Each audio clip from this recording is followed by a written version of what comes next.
Uy, bye. Uy, May. Kumusta na mo, May? Sus, okay pas alright. Bye. Ikaw, kumusta naman ka? Balita na ko, murag BH ka na. Ha? Unsa mi, May? Rungin hanay?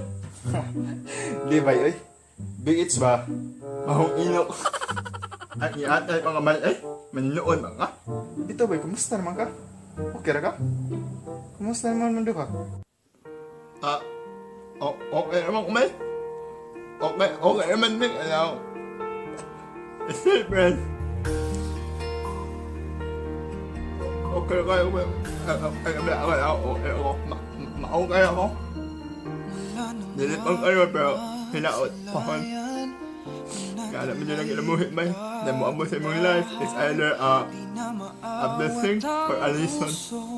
Sa'yo ay magmahal. Bakit ba ikaw ang naiisip ko at di na mawala-wala ka? Kahit na alam ko na ang puso mo ay may mahal na ngang iba. Pag-asa sa to siya ba? Wala siya, May.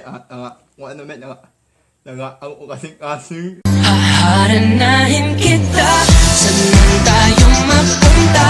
Yung tipong tayo wala lang. O kaya biglang may breakfast dinner just to give you. Bitaw ba, tag-asa bitaw to siya? Kung ano naman, nangamadyan. Ha? Ano man yan? Badyan? Oo, May, nangamadyan. Nga, ikaw ba? Tag-asa man sad ko ba? Ako? Kung May, nangaluluan. Ha? O sa iluuluan? Damak ka, bastos ba ni mo eh?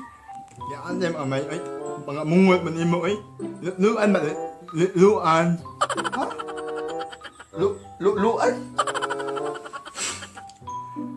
Luan. Mga mungol. Luan. Liluan. Amin na kong luan. Yati. Taro nga puglito ko. Di mga kahiluwis. Si Awa gini si Dudong Joshua, no? Amaw kayo.